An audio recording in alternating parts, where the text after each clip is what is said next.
আসসালামু আলাইকুম সুপ্রিয় দর্শক, আমার চ্যানেলে আসার জন্য আপনাদেরকে অনেক অনেক শুভেচ্ছা ও স্বাগতম। তো ভিউয়ার্স, আজকে মাইক্রোসফট ওয়ার্ড প্রোগ্রামের সেকেন্ড পার্ট তথা ফন্ট গ্রুপের বিভিন্ন অপশন নিয়ে আলোচনা করব। তো আপনি যদি আমার আগের পর্বটি না দেখে থাকলে অবশ্যই দেখে নেবেন। তো চলুন ভিউয়ার্স, কথা না বাড়িয়ে শুরু করা যাক। তো আমরা মাইক্রোসফট ওয়ার্ড ফাইলে ডাবল ক্লিক করে ফাইলটি ওপেন করলাম।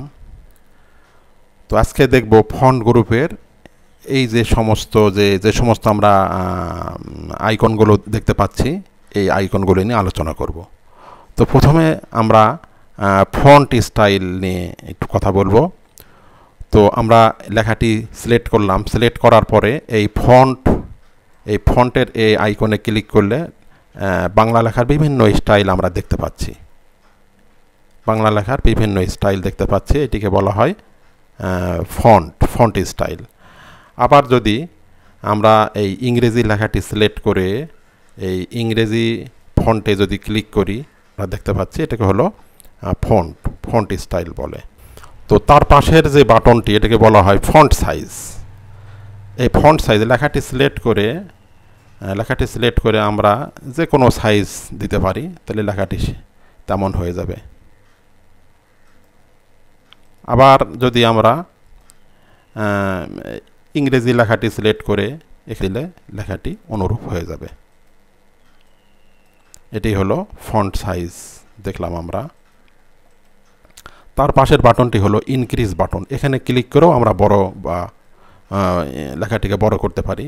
এই বাটনে যতবার ক্লিক করব আমাদের লেখাটি তত বড় হবে। আবার পাশের বাটন হলো ডিক্রিজ বাটন। এই বাটনে ক্লিক করলেও লেখাটি ছোট হয়ে আসবে।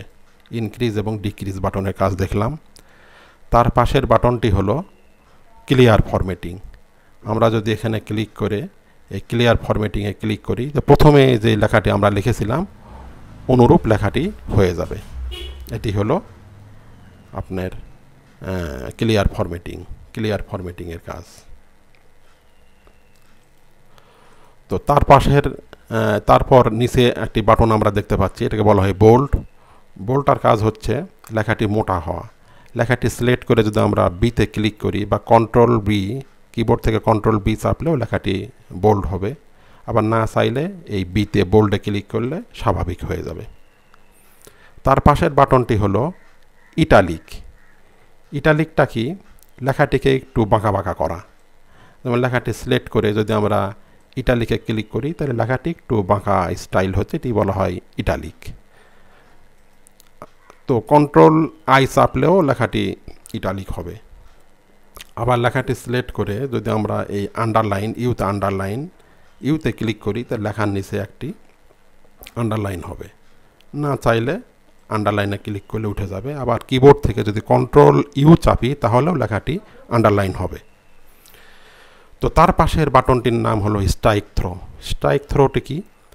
আমরা বাজারে অনেক সময় দোকানে দেখতে পাই, দোকানদার একটি দ্রব্যের দাম, পূর্বে একটি দাম ছিল, সেটিকে হ্রাস করে পরে নতুন আর একটি দাম নির্ধারণ করে, সেটি হলো স্ট্রাইক থ্রো। যেমন একটি শার্টের দাম সাপোজ 500 টাকা, দোকানদার এখান থেকে স্ট্রাইক থ্রো দিয়ে দাম কমিয়ে 100 টাকা কমিয়ে বর্তমান মূল্য নির্ধারণ করলো 400 টাকা। এটি হলো স্ট্রাইক থ্রোর কাজ। আমরা স্ট্রাইক থ্রো না দিতে চাইলে এটি সিলেক্ট করে স্ট্রাইক থ্রোতে ক্লিক করলে এটি উঠে যাবে। তার পাশের বাটনটি হলো সাবস্ক্রিপ্ট।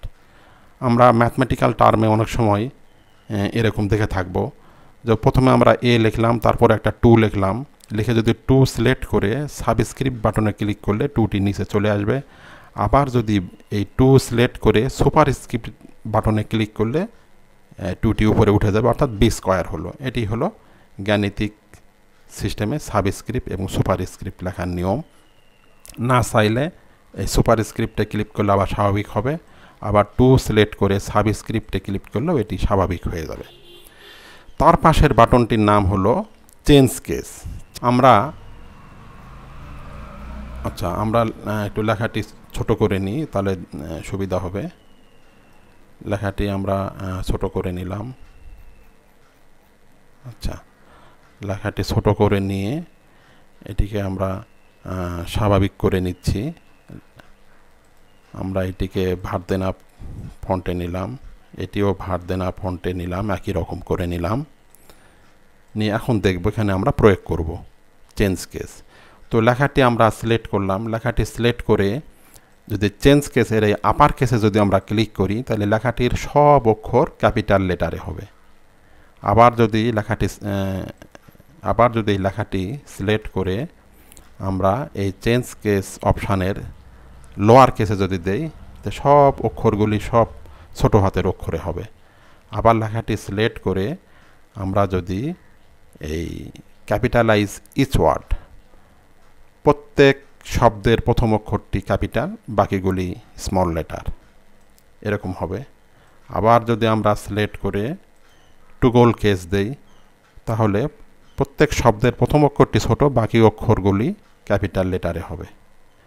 আবার না চাইলে আমরা স্বাভাবিক অবস্থায় আনতে চাইলে এখানে সেন্টেন্স কেসে ক্লিক করলে স্বাভাবিক হয়ে যাবে। তার পাশের বাটনটির নাম হলো টেক্সট ফন্ট কালার, টেক্সটের ফন্ট কালার। টেক্সটের যে লেখাগুলি আছে লেখার কালার যদি আমরা দিতে চাই, লেখাটি সিলেক্ট করে এখানে যে কালারের উপর নিব সেই কালার আমাদেরকে দেখিয়ে দিবে। আমরা যদি লাল কালার করতে চাই তা লাল কালারে ক্লিক করলে লেখাটি রেড হয়ে যাবে। এটি হলো ফন্টের কালার। এবং এই লেখার নিচে যদি আমরা এই লেখাটিকে আমরা যদি হাইলাইট করতে চাই তাহলে পাশের বক্সে এখানে যেই কালারের উপর নিব অনুরূপ হাইলাইট হয়ে যাবে। লেখার নিচে হাইলাইট করা, এটাকে বলা হয় হাইলাইট কালার। আমরা এখানে গ্রিন দিলাম, এটা গ্রিন হয়ে গেল। আবার না চাইলে এটিকে সিলেক্ট করে এখান থেকে আমরা নো কালার দেব, তাহলে হাইলাইট উঠে যাবে।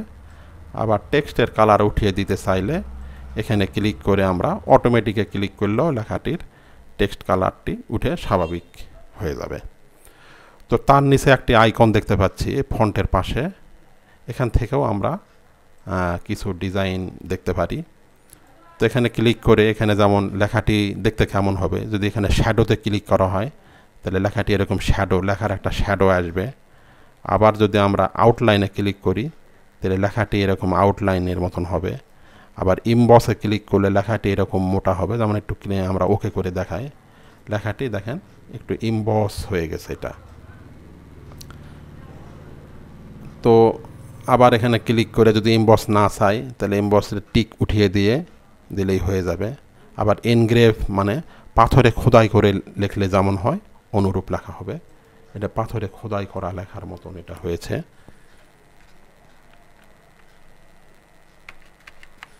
তো এটি হলো এনগ্রেভ লেখা। তো আমরা না চাইলে এটিকে সিলেক্ট অবস্থায় টিক উঠিয়ে দিয়ে ওকে করলে আবার এটি স্বাভাবিক হয়ে যাবে। তো ভিউয়ার্স, আজকের মতো এই পর্যন্তই। সকলকে এতক্ষণ কষ্ট করে ধৈর্য ধরে ভিডিওটি দেখার জন্য অনেক ধন্যবাদ। ভিউয়ার্স, আপনি যদি আমার চ্যানেলে নতুন হয়ে থাকেন তাহলে পরবর্তী ভিডিওগুলি পাওয়ার জন্য চ্যানেলটি অবশ্যই সাবস্ক্রাইব করে পাশে থাকা বেল বাটনটি অন করে দেবেন। আর পূর্বে যদি সাবস্ক্রাইব করে থাকেন তাহলে অনেক অনেক ধন্যবাদ।